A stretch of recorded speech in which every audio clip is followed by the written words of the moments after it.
hakuna maisha ya Mtanzania yatapotea kwa kuwa tu kumepungua fedha za misaada ama fedha kutoka kwa wahisani ambao tulikuwa tunashirikiana nao.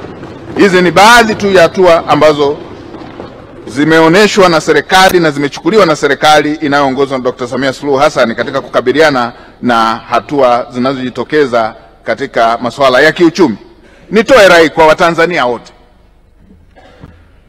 Kwa Watanzania wote tunaoipenda nchi yetu, tusiruhusu misingi na nguzo za taifa letu zitikiswe, wala tusiingie kwenye mtego wa adui.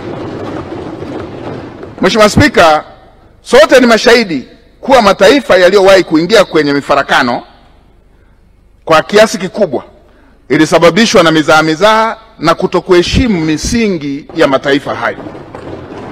Maneno ya rejareja yasiyo na ushahidi ya mtu mmoja mmoja yasiyo na ushahidi, maneno ya rejareja ya taasisi ama baadhi ya vikundi yasiyo na ushahidi ama ya vyombo vya habari. Mheshimiwa Spika, wakati mwingine uhalifu wa mtu mmoja mmoja tu au wa kikundi hujitokeza kwa kuwa na tishio kwenye maisha ya kila siku ya mtu ama mwananchi wa kila mmoja. Ikumbukwe kuwa katika kipindi cha serikali ya awamu ya 3 viliwahi kujitokeza vitu vya aina hiyo.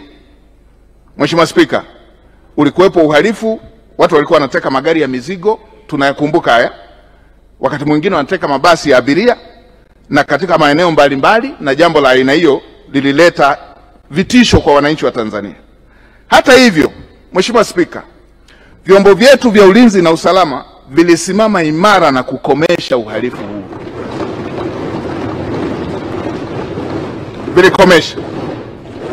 Katika kipindi cha serikali ya awamu ya 4 ulitokea uhalifu mwingine wenye sura tofauti ambao ulikuwa unaweza kufananisha na sura ya kigaidi, uliohusisha urushwaji wa mabomu kwenye nyumba za ibada, mikusanyiko ya watu, mikutano ya hadhara, mashambulizi ya mtu mmoja mmoja, wakiwemo watu wenye ulemavu wa ngozi.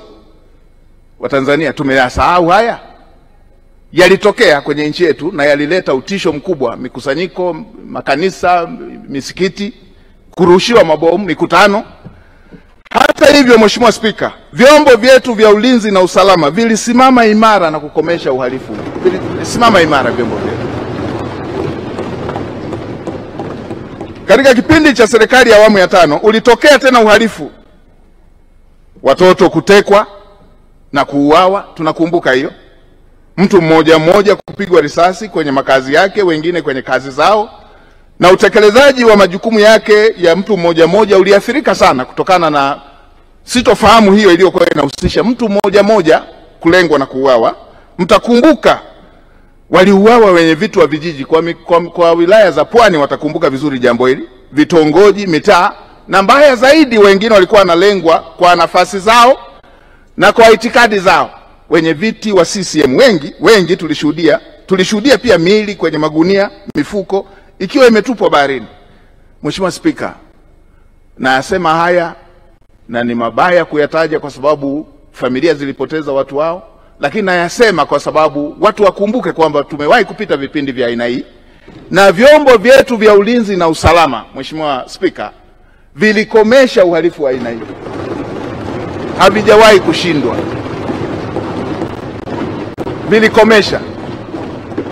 Vilikomesha uhalifu wa aina hii wa vikundi na wa mtu mmoja mmoja, na makao yao walipokuwa wameyaweka ndani ya nchi walikimbia, na wengine walikutana na mkono wa sheria. Vyombo vyetu havijawahi kushindwa.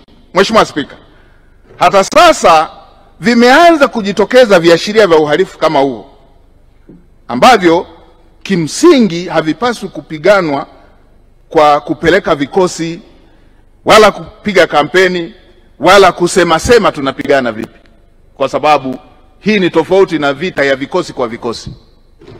Mheshimiwa Spika, tukiendelea kunyosheana vidole na kunyoshea vidole vyombo vyetu vya ulinzi na usalama, tutaacha adui aendelee na uhalifu huku sisi tukiendelea kushughulikiana sisi kwa sisi. Hili si jambo lenye afya kwa taifa letu. Isichukuliwe kuwa serikali imezuia watu kusema, wala isichukuliwe kuwa serikali haichukui hatua dhidi ya uhalifu. ninachokisema Mheshimiwa Spika ni kwamba vita vya aina hii, nimetaja miaka yote na maeneo yote na muda wote ambao ilikuwa inatokea, vilipiganwa kwa intelijensia.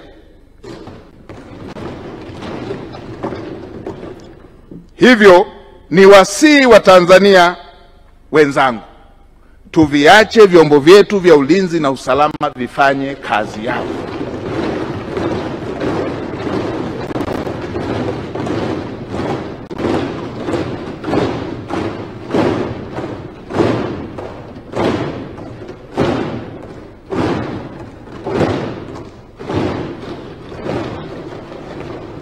Mheshimiwa Spika, wakati mwingine uchochezi wa adui huwa ni kwa lengo la kuzifikia rasilimali. Mataifa ambayo yana rasilimali za kipekee mengi yameingia kwenye matatizo kama hayo. Tunayo mifano yakiwemo mataifa yaliyokuwa na migogoro, mingine ilichochewa na waliokuwa wanatamani rasilimali katika mataifa hayo. Migogoro hiyo iliisha tu pale rasilimali zilipoisha.